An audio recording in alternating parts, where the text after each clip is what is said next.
Yung kagandahan na may sariling motor mga tol, pagka gusto mo mag-relax, hawakan mo lang ang throttle ng motor mo, pumunta ka sa gusto mong puntahan, huwag mong pigilan ang kagustuhan mo tol.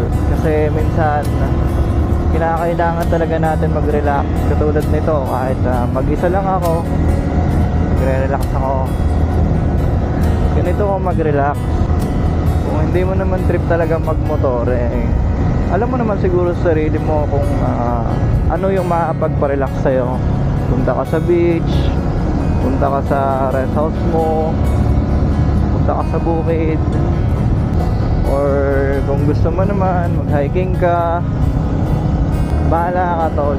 Huwag puro trabaho. Oo, sabihin natin na masaya ka, may pera ka, pero hindi pera yung tunay na pagpasaya sa'yo tol.